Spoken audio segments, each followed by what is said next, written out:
Hello dear students, SRG academy के YouTube channel पर आप सभी का स्वागत है और मैं हूं अनुराग शर्मा। आज मैं आप सभी को क्लास 10 के चैप्टर 1 रियल नंबर्स के बारे में बताऊंगा। रियल नंबर्स को हिंदी में वास्तविक संख्याएं कहा जाता है। जो रियल नंबर्स होते हैं वो 2 टाइप्स के होते हैं, एक रेशनल नंबर और एक इरेशनल नंबर। रेशनल नंबर को हिंदी में कहा जाता है परिमेय संख्याएं। परिमेय संख्याएं। और इरेशनल नंबर्स को कहा जाता है अपरिमेय संख्याएं। परिमेय संख्याएं, देखिए रेशनल नंबर्स। अब हम जानते हैं रेशनल नंबर्स क्या होते हैं। चलिए अब जानते हैं रेशनल नंबर्स के बारे में। रेशनल नंबर्स क्या होते हैं जिन्हें हम हिंदी में परिमेय संख्याएं कहते हैं। Rational numbers, which numbers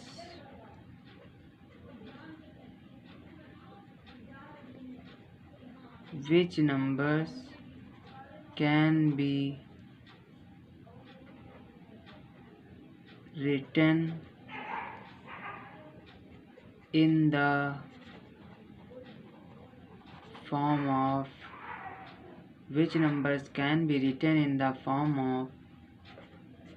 P upon Q. Which numbers can be written in the form of P upon Q? Those numbers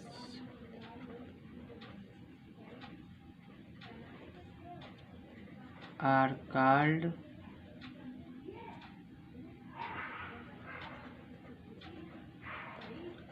rational numbers.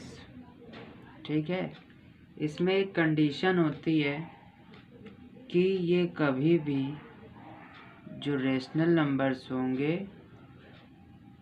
उसमें उसे हम P अपॉन Q की फॉर्म में तो राइट करेंगे, लेकिन कंडीशन एक ये होगी कि Q कभी भी इक्वल नहीं होगा किसके,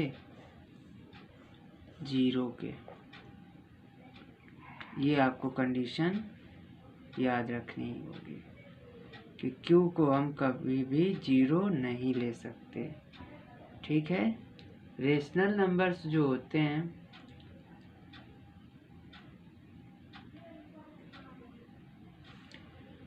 all terminating numbers are called rational numbers. All terminating numbers are called rational numbers. For example, जैसे अगर आपको 0.4 कहीं पे रिटर्न है तो हम इसे क्या राइट कर सकते हैं। अगर 4/10 हम राइट कर सकते हैं इसे कि नहीं राइट कर सकते। ठीक है, और 4/10 क्या है, 4/10 जो है वो अपने आप में एक रेशनल नंबर है।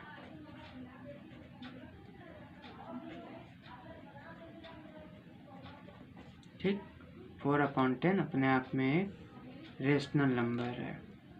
और ऐसे ही कोई आपका जैसे 1/2 आपका ये रेशनल नंबर रिटर्न हो।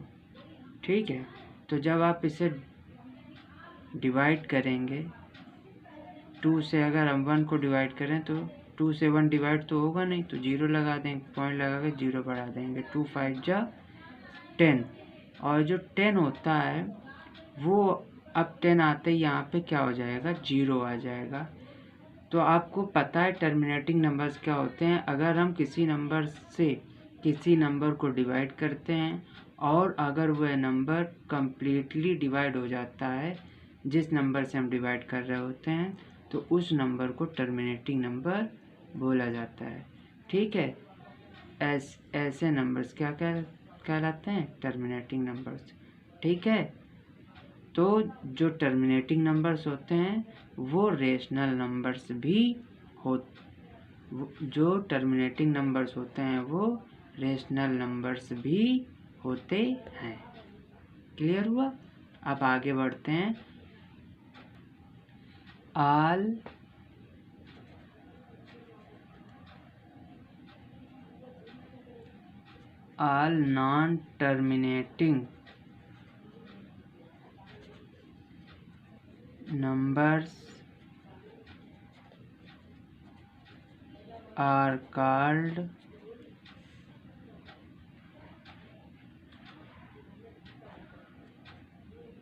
non-terminating numbers are called rational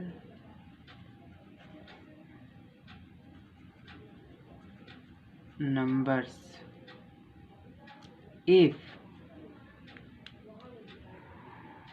all non-terminating numbers are called rational numbers if they are repeating decimals।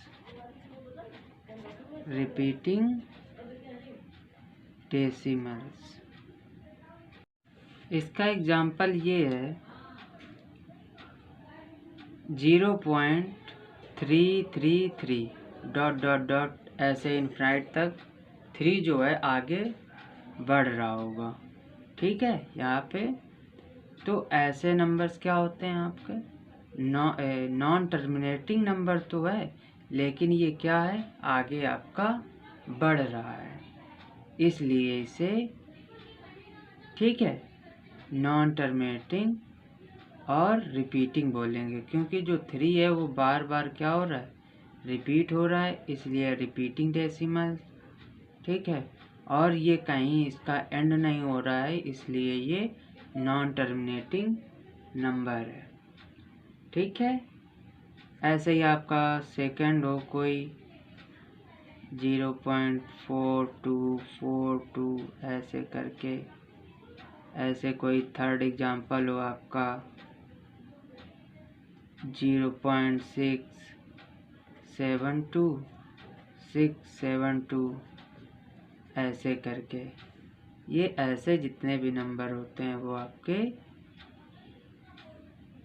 Rational numbers होते हैं। इनके बारे में आपने पहले ही पढ़ा होगा 9th क्लास में। अगर आपको नहीं आता है तो प्लीज़ कमेंट बॉक्स में बताइए, हम आपको इस बारे में दोबारा फिर से बता देंगे। ठीक है, अब हम आगे बढ़ते हैं। नेक्स्ट हमारा पोर्शन आता है इरेशनल नंबर्स का। Irrational numbers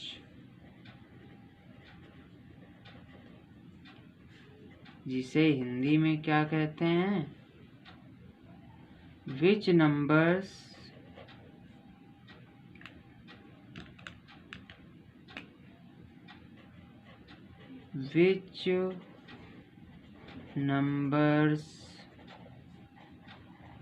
cannot be written in the form of P/Q. Those numbers are called irrational numbers।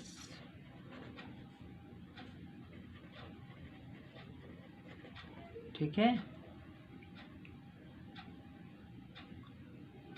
For example जैसे आपका √3 है,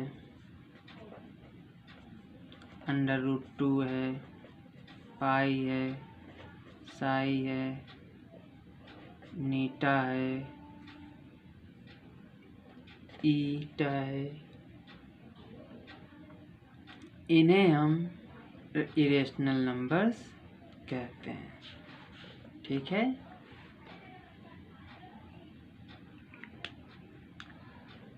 अब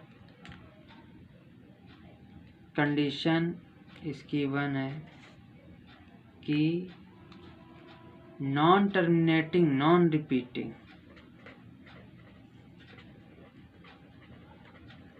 non repeating numbers are called irrational numbers. For example,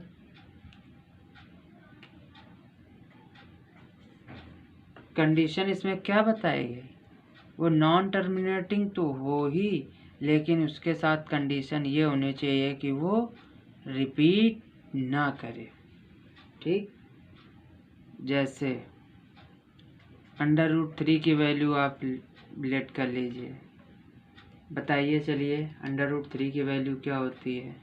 तो √3 की जब वैल्यू आप फाइंड आउट करोगे तो 1.732 ऐसे ही आगे डिफरेंट करके बढ़ती जाएगी।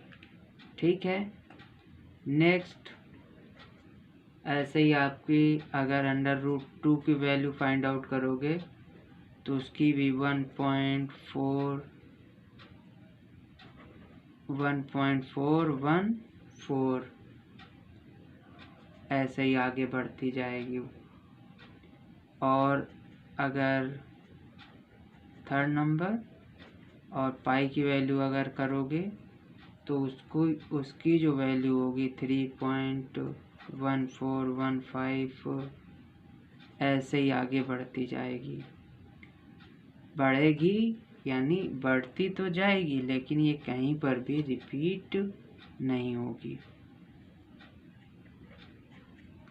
4 नंबर आपकी ई, इसकी वैल्यू जैसे 2 से स्टार्ट होगी और ऐसे ही बढ़ती जाएगी। ठीक है। तो ये सभी जो नंबर्स हैं आपके वो कैसे हैं, इर्रेशनल नंबर्स। ठीक है। आपको समझ में आया होगा, अगर नहीं आया तो प्लीज़ कमेंट बॉक्स में ज़रूर बताइएगा। चलिए अब हम लोग जानते हैं लेम्मा के बारे में कि व्हाट इज़ लेम्मा।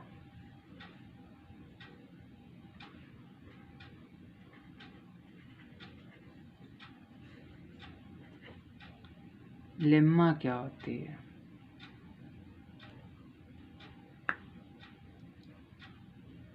लेम्मा जैसे स्टार्टिंग में किसी ने डिवाइड का एक मेथड दिया होगा कि अगर आप 4 से 8 को डिवाइड करना है तो 4 की टेबल आप 2 टाइम रीड करेंगे, तो जो 2 टाइम रीड करेंगे वो 2 यहाँ राइट करेंगे और इसका इसके साथ मल्टीप्लाई होगा तो 8 आएगा और इससे सब्ट्रैक्ट करेंगे तो यहाँ 0 आएगा। ठीक है। फिर बताया गया कि ये क्वोशंट है, ये रिमाइंडर है, ये आपका डिवीज़र है और ये आपका डिविडेंड है। ठीक है, ऐसा बताया गया होगा। जो ये चीज़ है बताई गई उसी के अकॉर्डिंग हम लोगों ने पढ़ाई शुरू की होगी, या आगे हमारे पूर्वजों ने पीछे से हमारे पूर्वजों ने पढ़ना शुरू किया होगा और आज भी हम उसको पढ़ रहे हैं। ठीक है। तो अब हम जानते हैं लेम्मा क्या है।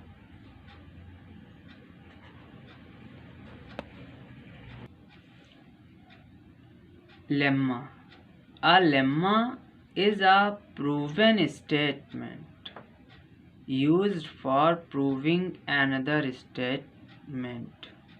ठीक है, यानी इसका मीन ये है कि एक लेम्मा जो होती है वो एक इस प्रकार का प्रूवन यानी जो सिद्ध स्टेटमेंट है जिसके माध्यम से दूसरे स्टेटमेंट को क्या किया जाता है, प्रूव किया जाता है, उसे क्या बोलते हैं, लेम्मा। ठीक है,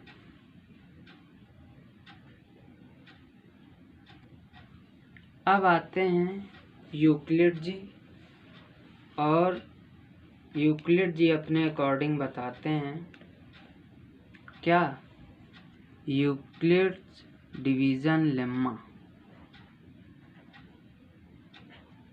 sorry Euclid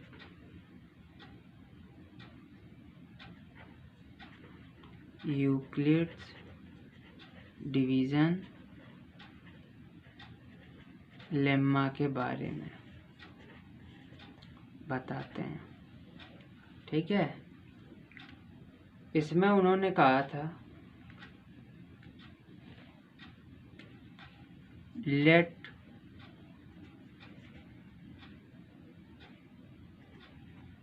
let any two positive integers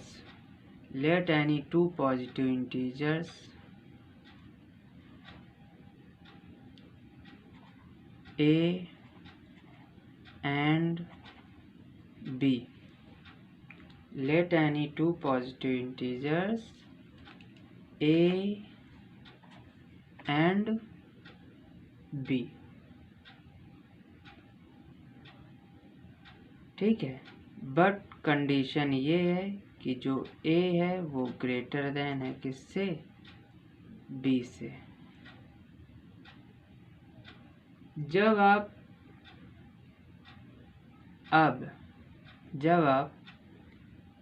divide करेंगे B से A को, अब हम जब कि जो A है वो ग्रेटर देन है किससे, B से,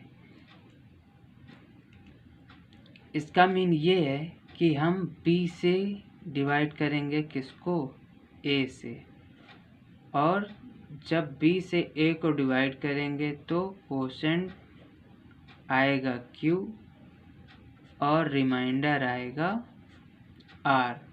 ठीक है, हम बचपन से ही हम लोग पढ़ते आ रहे हैं एक चीज़ कि डिविडेंड को हम कैपिटल D से डिनोट करेंगे और डिवीज़र को हम स्मॉल d से, और क्वोशेंट को Q से और रिमाइंडर को R से। ये स्टेप पढ़ते आ रहे हैं। ठीक, यही स्टेप यूक्लिड डिवीजन लेम्मा में फॉलो किया जाएगा। कैसे, अब हमारा यहाँ पर डिविडेंड क्या है, A, डिवीज़र क्या है, B, क्वोशेंट क्या है, Q, और रिमाइंडर हमारा वही है। लेकिन एक अब इसमें कंडीशन चेंज होगी। कंडीशन क्या होगी, कंडीशन यहाँ पर ये होगी कि जो रिमाइंडर है, या ऐसा होता ही है कि जब हम किसी नंबर से किसी नंबर को डिवाइड करते हैं तो जिस नंबर से हम डिवाइड कर रहे होंगे उससे कम ही रिमाइंडर आएगा, उससे ज़्यादा कभी नहीं आ सकता। और ठीक है, रिमाइंडर जो है वो 0 से ग्रेटर देन होगा या 0 के इक्वल होगा, बट डिवीज़र से हमेशा कैसा होगा, छोटा होगा या लेस देन होगा। ठीक, नहीं समझ में आया, फिर से समझ लीजिए कि जो रिमाइंडर है किसी नंबर से जब हम डिवाइड करेंगे तो उसका जो रिमाइंडर है वो 0 से तो बड़ा होगा या 0 के इक्वल होगा, लेकिन डिवीज़र से हमेशा छोटा आएगा। आपको हम एक एग्जांपल बताते हैं। फॉर एग्जांपल, अब हम अगर यहाँ पर 2 से डिवाइड करें 9 को, तो 2 4 जा 8, यहाँ पर 1 आया। ठीक, आप यहाँ पर देख पा रहे होंगे जो रिमाइंडर है वो क्या है, रिमाइंडर आपका 1 आया और डिवीजर 2 से क्या है, छोटा, लेकिन 0 से बड़ा है। ठीक है, यही यूक्लिड डिवीजन लेम्मा है। ठीक है, ये है यूक्लिड डिवीजन लेम्मा। इस यानी यही एक प्रूवन स्टेटमेंट है। ठीक है, जिसके हिसाब से आपको आगे क्वेश्चंस सॉल्व करने हैं। अब हम रीड करेंगे एल्गोरिदम के बारे में। What is algorithm? तो एल्गोरिदम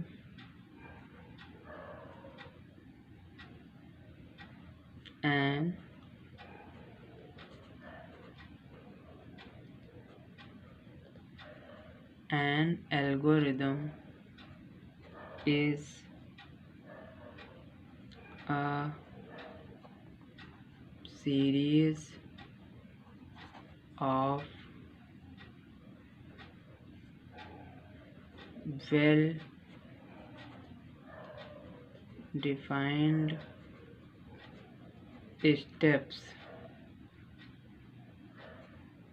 by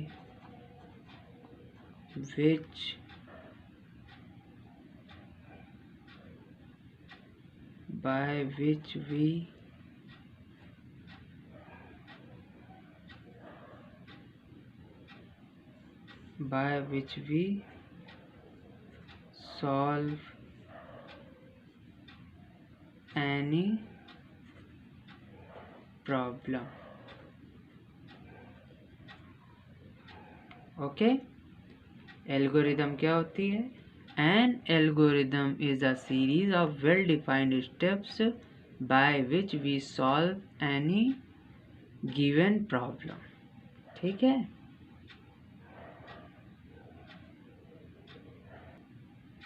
फॉर एग्जाम्पल आपके पास 2 and 7 गिवन है और आपसे बोला जाए कि आप HCF फाइंड आउट कीजिए। ठीक है, HCF फाइंड आउट करना है। डिवीज़न मेथड से अगर आप HCF फाइंड आउट करें तो आपको पता है कि आप अब इसमें आपका जो 7 है वो ग्रेटर देन है 2 से, तो हम किससे स्टार्ट करेंगे डिवाइड करना? 2 से। किसको? 7 को। 2 3 जा 6, 7 से 6 1। अब जैसे ही ये आता है ये आपका 1 स्टेप क्या हो गया? कंप्लीट हो गया। तो हम इसे किस तरीके से लिख सकते हैं? अब यहाँ पर यूक्लिड डिवीज़न लेम्मा आपने रीड की थी अभी। क्या रीड किया था आपने?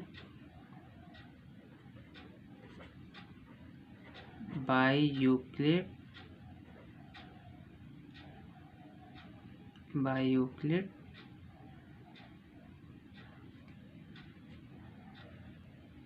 Euclid division lemma.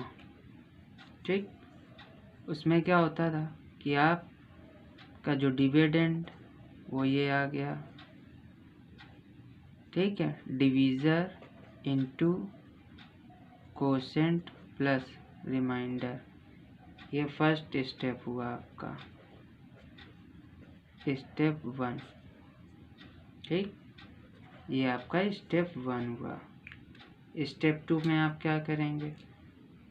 अब यहाँ से 1 से डिवाइड करेंगे किसको, 2 को, 1 2 जा 2, यहाँ पर 0 आ गया। अब स्टेप 2 हम कैसे राइट करेंगे,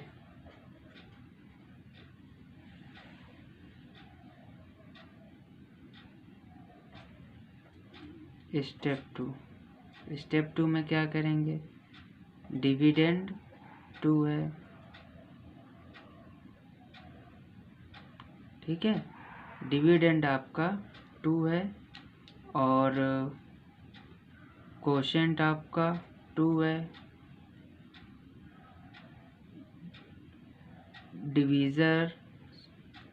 यहाँ पे डिवीज़र राइट करेंगे, डिवीज़र 1 है, कोशेंट 2 है, रिमाइंडर 0 है, और जिसमें आपको रिमाइंडर 0 मिल जाए, ठीक है, उसमें जो आपका डिवीज़र होगा वही आपका HCF होगा।